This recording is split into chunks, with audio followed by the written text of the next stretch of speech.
নমস্কাৰ দৰ্শকসকল, বাতৰিটো চাই ভাল পালে ছাবস্ক্ৰাইব কৰি থব। ১ নম্বৰটো খবৰ, ওলাই আছে বিশাল ফুকনৰ গাড়ী ভাণ্ডাৰ। প্ৰথমে ৭খন গাড়ী জব্দ কৰিছিল আৰু এতিয়া নতুনকৈ 2খন গাড়ী আৰক্ষীয়ে জব্দ কৰিছে। ২ নম্বৰটো খবৰ, আজি সাংবাদিক চক্ৰপাণি পৰাশ ডিব্ৰুগড় সদৰ থানাত উপস্থিত হয়। তেখেতে বিশাল ফুকন আৰু চুমি বৰা অনুষ্ঠান সম্প্ৰচাৰ কৰিছিল। ৩ নম্বৰটো খবৰ, ২৯ ছেপ্টেম্বৰ অসমত সৰ্ববৃহৎ নিযুক্তি ADRE তৃতীয় বৰ্গ পৰীক্ষা আৰম্ভ হ'ব আৰু ইণ্টাৰনেট কৰ্তন থাকিব। ৪ নম্বৰটো খবৰ, NIC-ক লৈ মুখ্যমন্ত্ৰীৰ ডাঙৰ ঘোষণা, NRC-ত নাম নাথাকিলে বাহিৰ কৰিব বা পঠিয়াই দিব বাংলাদেশলৈ। ৫ নম্বৰটো খবৰ, গৌৰৱ গগৈ বিস্ফোৰণ অভিযোগ। সৰ্বানন্দ সোণোৱাল মুখ্যমন্ত্ৰী হৈ থকা সময়ত অসমত মৰম চেনেহ চলিছিল। বৰ্তমান হিমন্ত বিশ্ব শৰ্মা মুখ্যমন্ত্ৰীৰ দিনত ভয় ভাবুকি চলিছে।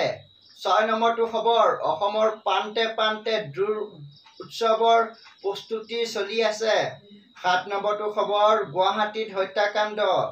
জীয়েকে নিজৰ মাকক খেলত পোৱা ট্ৰফি আৰু পতা গুটিৰে মৰিয়াই মৰিয়াই হত্যা কৰিলে। ছোৱালীজনীৰ নাম তানিয়া কুমাৰী।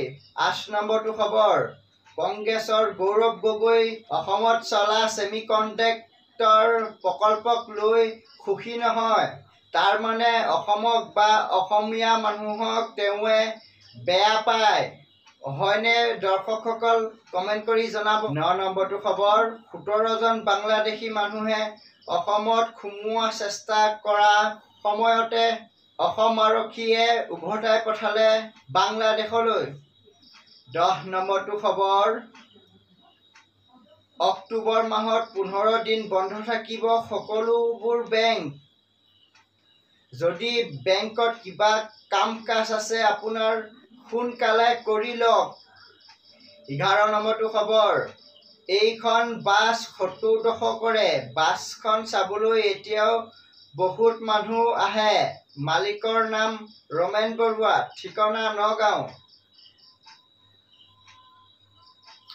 ১২ নম্বৰটো খবৰ, গুৱাহাটী হোটেল ভিক্টোৰিয়াত পূৰবী ডেইৰীৰ বিশেষ অনুষ্ঠান। তাত উপস্থিত থাকে জুবিন গাৰ্গ আৰু সংগীত জগতৰ কেইবাগৰাকীও। আৰু ভালকৈ বনাবলৈ চেষ্টা কৰি